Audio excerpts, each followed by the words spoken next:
malapit na tayo sa ating buya, oh, ha?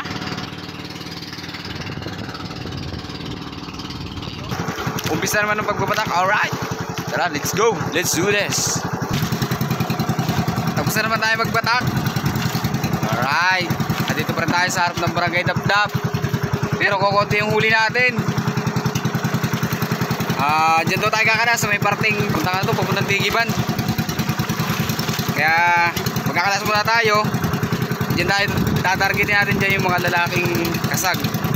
Bukas abangan natin kung makakahuli tayo ng mga lalaking kasag. Yung blue crab.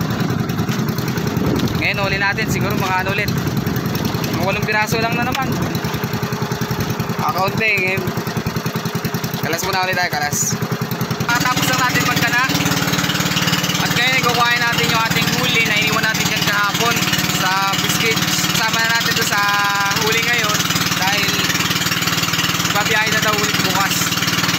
Alright, kahit konti-unti lang meron may biyahe pa rin, biyaya pa rin ang dagat.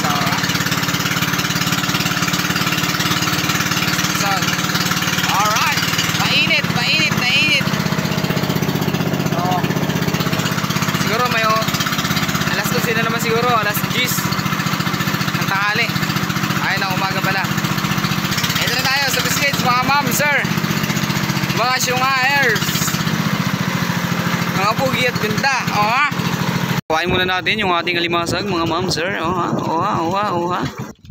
Ayan o, yung ating alimasag. Right, ano yan, 1 tonelada po yan. Ayan ang bahay ko ni Angkol. Mga buhay na buhay mga ma'am, sir. Mga buhay na buhay, hindi tao, hindi hayop, humihinga.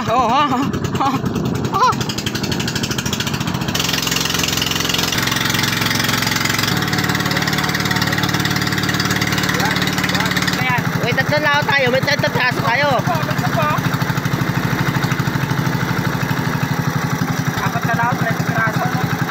Hindi. Okay. Ito na yung biyaya ng dagat na ating nakamit sa looban ng 2 araw na paglaot. Ay, si Sir Ayan, si Sir Ayan, yan po yung nag 3 points sa nung nakaraan laban.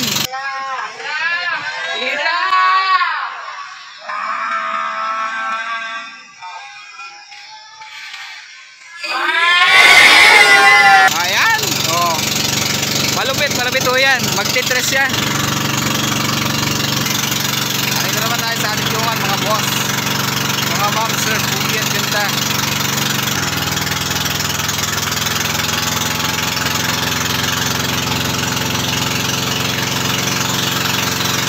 Pupunta ko sa biscuit yun si Sir Ayan dahil papakain yata ng isda.